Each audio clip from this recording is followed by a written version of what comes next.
La plupart des équipes n'en sont pas en réalité. Ce sont souvent des groupes de personnes en relation individuelle avec le patron. Chaque individu rivalisant avec les autres pour le pouvoir, le prestige et la position.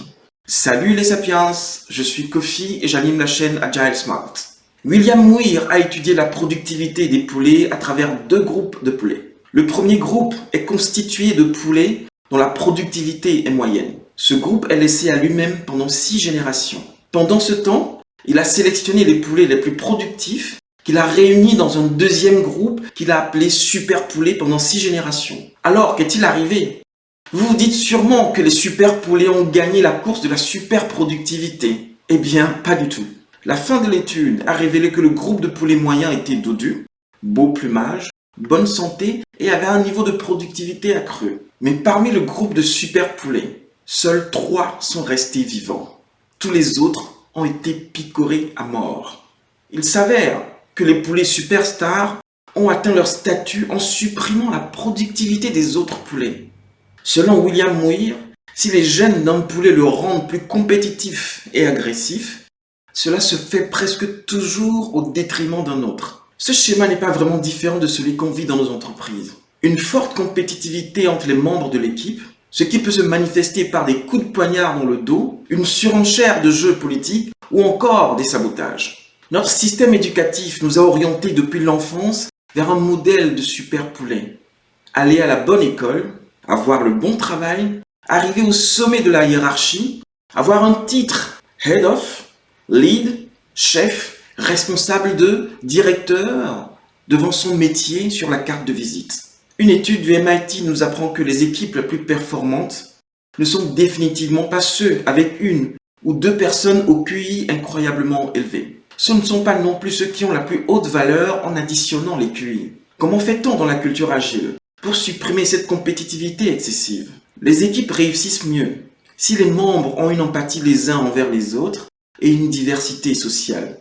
Mais la diversité seule ne suffit pas. Une bonne stratégie de partage de l'information permet de tirer parti de la sagesse du désaccord. C'est en remettant en cause les hypothèses et les opinions des membres que les équipes produisent de l'intelligence collective. Un lieu de travail dans lequel chaque collaborateur se sent libre de faire part de ses préoccupations sans crainte de représailles contribue positivement à un meilleur engagement, des niveaux de productivité plus élevés, des réductions de l'absentéisme, ainsi qu'à un environnement de travail plus collaboratif. Impliquez systématiquement les collaborateurs dans les processus de prise de décision, car chacun vient avec une perspective unique. Plus vous intégrez des participants, plus les processus seront complets. Donnez-leur les moyens d'obtenir des résultats en formulant une vision claire à laquelle l'équipe peut croire. Cette vision facilitera l'identification des priorités à chaque étape du processus. La planification de carrière est un processus continu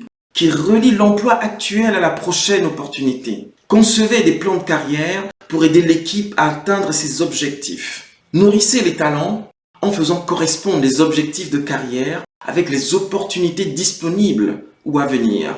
Dans les équipes agiles, tous les membres sont au même niveau hiérarchique. Il n'y a pas de chef, mais un facilitateur formé et avisé. Bien sûr, les équipiers ont des expertises et des responsabilités diverses, mais la suppression des titres favorise le rapprochement entre les membres pour une meilleure intelligence collective. La taille des équipes de travail doit rester en dessous de 10, afin de limiter la multiplication des liens d'interaction. Ainsi, le facilitateur ou le coach peut les accompagner en veillant à la collaboration systématique, au respect du temps de parole, à encourager les plus timides et à empêcher les comportements protecteurs, agressifs, dominants ou de dissimulation. Selon Carol Dweck, chercheuse à Stanford, certaines personnes s'accrochent à prouver à tout prix qu'elles sont intelligentes et talentueuses. D'autres croient qu'avec l'effort, du temps et une bonne dose de courage, ils peuvent s'améliorer dans n'importe quel domaine. Elle dit aussi que les organisations qui prospèrent ne font pas l'éloge du talent. Leurs collaborateurs ne sont pas pleinement formés dès le début, mais sont en amélioration continue. Leurs forces et leurs faiblesses sont reconnues sans étiquette de champion ou de loser. Ils sont donc plus ancrés par la pression d'en faire plus. Ils sont donc libres de savourer le bonheur d'en apprendre davantage. Au revoir les sapiens.